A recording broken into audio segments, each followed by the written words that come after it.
সম্মানিত দর্শক, আসসালামু আলাইকুম। কৃষি কথা ইউটিউব চ্যানেলে আপনাকে স্বাগত। এই মুহূর্তে আসছি টাঙ্গাইল নতুন বাস স্ট্যান্ড, বাসা খানপুর, জামাইপাড়া, টাঙ্গাইল হাঁসের খামার অ্যান্ড হ্যাচারিতে।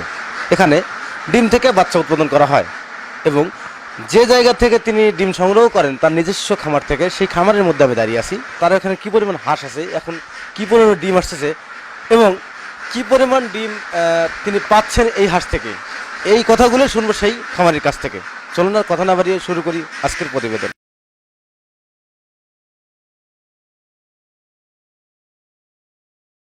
আসসালামু আলাইকুম ভাই। ওয়ালাইকুম আসসালাম। ভালো আছেন? আলহামদুলিল্লাহ। আপনার নাম? আমার নাম মোহাম্মদ রেজাউল করিম। আপনার দেশের বাড়ি কই? আমার দেশের পেট টাঙ্গাইল। আচ্ছা, আপনি এই যে এখানে যে ঘরটা দিতে, ঘরের মধ্যে হাঁস আছে, এখানে কতগুলো হাঁস আছে? আমার এখানে হাঁস আছে 930 পিস। 930 পিস। এখন ডিম পাচ্ছেন কতগুলো? আমি এখানে ডিম পাচ্ছি হলো আপনার 680 পিস। আর 300 পিস ডিম দেয় না কেন? 300 পিস ডিম দেয় না। এখানে মর্দা হাঁস আছে 150। তারপরে আগে যে যে হাঁসগুলো ডিম পারছে ওইগুলা কুইসা হয়ে গেছে, এখন ওইগুলা ডিম পাড়া বন্ধ করছে। এখন আবার নতুন যে ডিমগুলো আসতেছে এগুলো আবার ডিম রানিং হইতেছে। এই জন্য আর কি কিছু পারে আবার কিছু পারে না। আবার একটা হাঁসে ডিম ছাড়ে, একটা হাঁসে ডিম ধরে। এই 900 পিস হাঁস থেকে আপনি সর্বমোট কি পরিমাণ ডিম পাইছেন? হ্যাঁ, আমি এখানে আপনার 750-750 মতো আমি পাইছি। 800 মানে 800 মতো ডিম পাইছেন আর কি। আপনি কি মনে করেন হাঁস পালন করে লাভবান হওয়া যায়? হ্যাঁ, অবশ্যই যদি নিজে শ্রম দেয় তাহলে অবশ্যই হাঁস পালন করে লাভবান হওয়া যায়। আচ্ছা, আপনি এখানে যে এখন 900 পিস হাঁস আছে, তো আপনি এখানে এখন 600 পিস ডিম দিচ্ছে। তো আমি তো জানার মতে এখন তো আবদ্ধ অবস্থায় মানুষ রাখছে, আবদ্ধ অবস্থায় এত ডিম দেওয়া সম্ভব কিভাবে? হ্যাঁ, এত অবস্থায় আপনি ডিম দেওয়া সম্ভব হলো যে এখন তো আসলে বাইরে খাবারটা একটু কম, যেহেতু পানির মাত্রাটা বেশি। তো অবস্থায় আমরা তেমন হাঁসের ওইভাবে পরিচর্যা করি, যেমন হাঁসের ন্যাচারালি শামুকটা খাওয়াই, ওটার পাশাপাশি কিছু ফিড খাওয়াই, বা আমাদের নিজস্ব কিছু খাদ্য আছে ওটা আমরা বানিয়ে খাওয়াই। এই জন্য আর কি হাঁসের ডিমটা মোটামুটি এখনো ধরে রাখছে আর কি আমরা। মানে পর্যাপ্ত পরিমাণ আছে আর কি। আপনি কেন হাঁসের মধ্যে পুরুষ হাঁস দিচ্ছেন?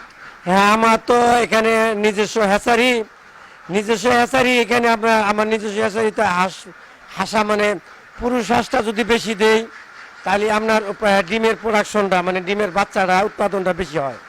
সেই জন্য আর কি আমার এই পুরুষ হাঁসটা বেশি রাখা।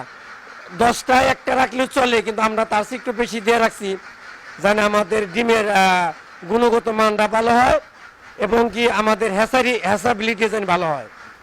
সেই জন্য আর কি এই মর্দা হাঁসটা বেশি রাখা। আপনার হ্যাচারির নামটা কি? আমার হ্যাচারির নাম টাঙ্গাইল হাঁসের খামার অ্যান্ড হ্যাচারি। আচ্ছা, এই হ্যাচারিটা প্রতিষ্ঠিত কত সালে? এই হ্যাচারিটাই 2 বছর আগে থেকে শুরু করছে আর কি। 2020 সালে এই 18 থেকে করছে আর কি। আপনি কেন হ্যাচারিতে আসলেন? হ্যাঁ, সুন্দর একটা কথা বলছেন। হ্যাচারি সরকারি একটা হ্যাচারিতে আমি বাচ্চা আনার জন্য গেছি। দেখা যায় যে বাচ্চা আনার জন্য ওখানে সিরিয়াল দিয়ে রাখতে হয়। যাই হোক, সিরিয়াল মতো গেলেও ওইখানে বাচ্চা পাওয়া যায় না। দেখা যায় যে তারি নারি করে ঘুরাইতে 6 মাস পার করে দেয়। এই মনের দুঃখে আর কি যে না দেই এই হ্যাচারির ভিতর কি আছে, এই জন্য আর কি আমার হ্যাচারিতে আসা। মানে রাগ বলেন আর খুব বলেন, এই প্রতিহিংসাটা নিয়ে আর কি আমি হ্যাচারিটা তৈরি করছি। আপনি কি মনে করেন হ্যাচারি যে ব্যবসাতে আসছেন বা বাচ্চা উৎপাদন করে, সেক্ষেত্রে আপনি কি পরিমাণ স্বাবলম্বী হতে পারছেন? হ্যাঁ, আমি তো আসলেও যখন প্রথম করলাম আমার মনে হইলো যে আমি প্রথমে লস খামো, আমি এটার কিছু বুঝি না, নতুন মানুষ, তো এটা কেমনি কি করবো। যাই হোক, আমি তার কাছ থেকে একটা আপনার লোক আনলাম। ও থাকছে, ওর পাশাপাশি আমি থাকছি। আমি কিছু প্রশিক্ষণ নিয়েছি তার কাছ থেকে। এর মাঝামাঝি আমাদের মোটামুটি আমি হ্যাচারি করে বেশ ভালো একটা সাবলম্বী হয়েছি। তাতে মোটামুটি সপ্তাহে আমার 4,000 4,500 বাচ্চা আমার হ্যাচারি থেকে বের হয়। তো সব মিলে আপনার মানে 1020 বাচ্চা উৎপাদন হয় আপনার প্রতি মাসে? হ্যাঁ, প্রতি মাসের 1020 আপনার তারাস কোথা থেকে প্রশিক্ষণটা নিয়েছেন বাচ্চা উৎপাদন? হ্যাঁ, তারাস মান্নাননগর। এই মান্নাননগর থেকে ওখান থেকে আমি প্রশিক্ষণটা নিয়েছি আর কি। ওখানে প্রশিক্ষণ নিতে কি আপনাকে কোনো টাকা পয়সা দিতে হয়েছে? হ্যাঁ, তা ওইখানে থাকতে তো একটু প্রথম একজনের বাড়িতে তো এমনি রাখে না, তারও তো একটা পারিশ্রমিক দেওয়ান লাগে। নিজেও শ্রম দিছি, বিনা শ্রম দিছি, তারও একটা সম্মান করো না, উস্তাদ তো একটু সম্মান দেওয়ান লাগেই। দেখ, এখানে কাজ শিখতে আপনি কি পরিমাণ ব্যয় হয়েছে? হ্যাঁ, এখানে কাজ শিখতে তা আমার 60-70 হাজার টাকার মতো ব্যয় হয়েছে আর কি। তো তারপরে আলহামদুলিল্লাহ খুব ভালো আছেন। হ্যাঁ, তারপরে এখন মোটামুটি কাজ শিখছি, নিজের হাতে কাজটা আসছে। এখন টাকা গেলেও তা নিজের মনে হয় না যে টাকা গেছে, কাজটা নিজে শিখছি, এই জন্য আর কি মনে করেন যেন এখন ভালো লাগে আর কি। আচ্ছা, হাঁস পালন করে তো লাভবান হওয়া যায়। হ্যাঁ, হাঁস পাললে প্রথমে কিন্তু মানুষে পাগল বলে, প্রথমে পাগল বলবো, অনেক মানুষ অনেক তিরস্কার করবো, অনেক কুসংস্কার করবো, এগুলার মধ্যে কান দেওয়া যাবে না। আপনি যদি সবাই যদি স্বাবলম্বী হয় তাহলে আপনিও হবেন। নতুন দর্শকদের উদ্দেশ্যে যেটা বলতেছি, সবাই যদি পারে তাহলে আপনিও পারবেন। পারবেন না কেন? সবাই স্বাবলম্বী হইতেছে, মানুষ প্রচার করতেছে, এমনি এমনি তো আর না। এ তো আমার মতন একা না, হাজার হাজার লক্ষ লক্ষ ফার্মার আছে, হেসারি মালিক আছে। এই যে এতগুলা হেসারিতে বাচ্চা ফোটায় সেল হয়, এটা মানুষের না নিলে তো সেল হইতো না। স্বাবলম্বী হয় বিদয়ী এই বাচ্চাগুলা মানুষে নেয়। বাংলাদেশ সরকার কিন্তু এখন বর্তমানে এই এই হাঁসের উপরে কিন্তু ভালো একটা দিক নির্দেশনা দিছে স্বাবলম্বী হওয়ার জন্য, মানে হাঁসের বাচ্চা পালন করার জন্য। আপনার এখানে যে 500 পিস ডিম আছে, প্রতিদিন তো 500 না, 600 600 প্লাস ডিম ডিম আছে আছে, আমার 600 এখানে। প্লাস ডিম আছে। তো প্রতিদিন যদি 600 প্লাস ডিম হয়, সেক্ষেত্রে 10 দিনে 6000 ডিম আসে। হ্যাঁ। হ্যাঁ, সেক্ষেত্রে 18,000 ডিম হয় প্রতি মাসে আপনার। হ্যাঁ। তো 18,000 ডিম থেকে আপনি প্রতি মাসে কি পরিমাণ বাচ্চা উৎপাদন করেন? হ্যাঁ, এখানে আসলে এই ডিমটা তো আসলে ফুটে ওয়েদারের উপর ডিপেন্ড করে। তো যেহেতু আমি একটু বৃষ্টির সিজন গেল, এটা কিন্তু যে মেঘে ডাক দিলে কিন্তু কিছু ডিম কিন্তু ভিতর থেকে নষ্ট হয়ে যায়, বাওয়া হয়ে যায়, কিছু ডিম পচে। এখন একটু হ্যাসাবিলিটি একটু কম, যেমন আপনি 75% বা 80% ডিম এখন ফুটে। আবার যেখানে ওয়েদার ভালো থাকবে তখন 90+ ডিম তখন ফুটবে। বুঝতে পারছি। আপনি তো নিজের হ্যাচারি থেকে, নিজের খামার থেকে বাচ্চা ডিম সংগ্রহ করে বাচ্চা উৎপাদন করেন। আমার নিজস্ব আমি দেখছি যে অনেক খামার হ্যাচারি মালিকরা তারা বাইরে থেকে ডিম সংগ্রহ করে। আপনি কেন তা করেন না? হ্যাঁ, এখানে সুন্দর একটা কথা বলছেন। এখানে নিজস্ব যে আমার ফার্ম, নিজস্ব যে প্যারেন্টসগুলো আছে, এই প্যারেন্টসগুলা নিজস্বভাবে তৈরি করা, ছোট বাচ্চার থেকে তৈরি করে বড় করছি। আমার এই হাঁস মুরগি হিস্টোরি জানা আছে। আমার এখানে আমি পুরুষ হাঁসটা বেশি দিয়ে রাখছি, যে আমার হ্যাসাবিলিটি যেন ভালো হয়। দেখা শুই না নিজের মতো নিজে হাঁসে কতগুলা মর্দা হাঁস লাগবে দিয়ে রাখছি। এই কারণে হ্যাসাবিলিটি ভালো হইতেছে। আবার হাঁসের গুণগত মানটাও ভালো রাখছি, যেমন অরিজিনাল খাকি ক্যাম্বেল বা অরিজিনাল জেন্ডিং দিয়ে রাখছি। যেরকম হাঁস প্যারেন্টস হবে ওই রকম তার বাচ্চা হবে, গাছ গুণে ফল ভালো হবে। এইটাই হলো মেন উদ্দেশ্য, যে আমার নিজস্ব ফার্ম থেকে আমি ডিম হ্যাসিং করি, তাতে আমি আলহামদুলিল্লাহ ভালো আছি অন্য অন্য হ্যাসারি মালিকদের থেকে। প্রিয় দর্শক, রেজাল ভাই যিনি হ্যাচারি মালিক, তিনি আমাদের একটা কথাই বোঝালেন যে বাইরে থেকে যারা ডিম সংগ্রহ করে তাদের বাচ্চার গুণগত মান আর তার বাচ্চার গুণগত মান অবশ্যই ডিস্টেন্স থাকে বা পার্থক্য আছে। এই পার্থক্যটার কারণটা হচ্ছে বাইরের যে বাচ্চাগুলো এগুলো মিক্সার বাচ্চা হয়ে থাকে, আর তার এখানে তিনি যে সিস্টেমের প্যারেন্টস আছে সেই সিস্টেমের বাচ্চা তৈরি হয়। এই জন্যে কম হলেও তিনি কম বাচ্চা উৎপাদন করেন, তারপরেও বাচ্চাগুলো তার নিজস্ব খামার থেকে ডিম সংগ্রহ ছেড়ে দিয়েই বাচ্চা উৎপাদন করেন। এটা জাস্ট জনগণের বা খামারের স্বার্থে উনি এই কাজগুলো করে থাকেন।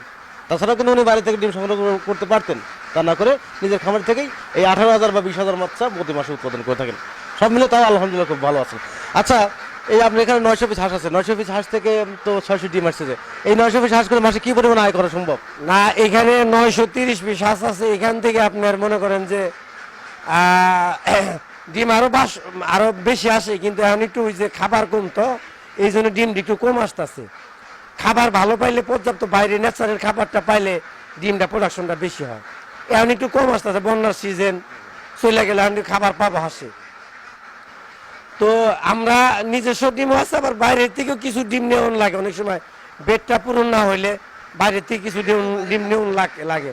যেমন আমি যখন বাচ্চা দিছি তাদের এখন হাঁসের থেকে ডিম বেরোচ্ছে, ওইটা মানে আমার নিজস্ব ফার্মের মতোই আর কি, ধরতে গেলে চলে আর কি। মানে আপনার জানার মধ্যে থাকে? আমার জানার মতো ওই হাঁসের হিস্ট্রি জানা আছে, বা অনেক সময় দেখা যায় আমরা ওইটা তত্ত্বাবধান করে থুয়ে আসি, যে দেখে আসি যে আসলে সমস্ত কিছু ঠিক আছে কিনা।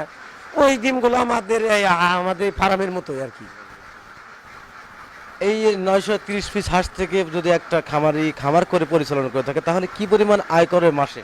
হ্যাঁ, যদি আপনার একটা খামারি যদি আল্লাহ দিলে যদি হাঁসের সুস্থ সবল রাখে, আসলে এটা তো পানদারি জিনিস, সবই আল্লাহর উপর ডিপেন্ড করে। কথা বলছেন কি, যদি ঠিক মতো আপনারা এটারে নিজে চর্চা করে তাহলে মনে করেন যে এটা থেকে মাসে আপনি 1-1.5 লাখ টাকা কামান কোনো ব্যাপারই না, কোনো ব্যাপারই না।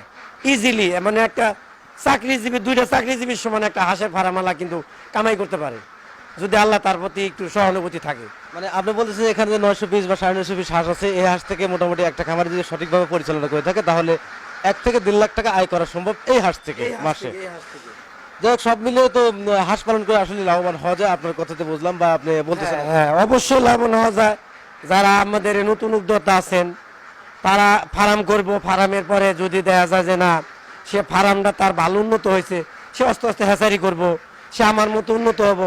দেখেন, একটা ডিম কিন্তু হাঁসের ডিম কিন্তু 10 থেকে 12 টাকা, আর ওই ডিমটা যদি একটা হ্যাচারি মালিক হ্যাচারি করে, একটা ডিমের দাম কিন্তু 35 টাকা আসে, একটা বাচ্চার দাম কিন্তু 35 থেকে 37 টাকা, আর একটা মর্দা হাঁসে কিন্তু 28 থেকে 30 টাকা দাম পড়ে।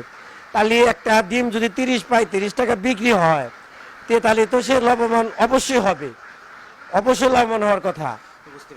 প্রিয় দর্শক, রেজাউল ভাই যিনি টাঙ্গাইল হাঁসের খামার এন্ড হ্যাচারি সদ্য অধিকারী, তিনি আমাদের যেভাবে বোঝালেন যে এই 900 পিস হাঁস থেকে পার মান্থ একটা খামারি যদি সঠিকভাবে পরিচালনা করে থাকে তাহলে অবশ্যই এই হাঁস থেকে প্রতি মাসে 1 থেকে 1.5 লাখ টাকা আয় করা সম্ভব, এই কথাটাই বললেন। এবং আমি তার খামারেতে দাঁড়িয়ে আছি এবং তার এখানে যে ডিম উৎপাদন হচ্ছে এবং ডিমগুলো অবশ্যই দেখলেন, ডিমের সাইজটা অনেক সুন্দর এবং পরিপাটি এবং খুবই সুন্দর। আর তার যে পরিবেশটা এখানে যে পরিস্থিতি দেখতেছেন, যেখানে গাছগুলো রাখা আছে এবং এই হাঁস থেকে তিনি ডিম সংগ্রহ করছেন এবং ডিমের ফুটেজটা আমার অবশ্যই নিয়ে আসে, সে ফুটেজটা অবশ্যই আপনারা দেখতে পারেন। তো এইখানে যে হাঁস পালন করা হচ্ছে, যে আবদ্ধ অবস্থায় রাখছে, পাশাপাশি ওনার এবার পিছিয়ে অনেকটা জায়গা আছে এবং এই জায়গাতে দিনের বেলা হাঁসগুলো ছেড়ে দেওয়া হয়, পাশাপাশি ওখানে সব খাবার দেওয়া হয় হাঁসের। তো হাঁস পালন করে লাভবান হওয়া যায়, খামার করুন, দেশ গড়ুন, এই প্রত্যাশা নিয়ে আজকের প্রতিবেদন এখানে সমাপ্ত করছি। ভালো থাকেন, সুস্থ থাকেন, আল্লাহ হাফেজ।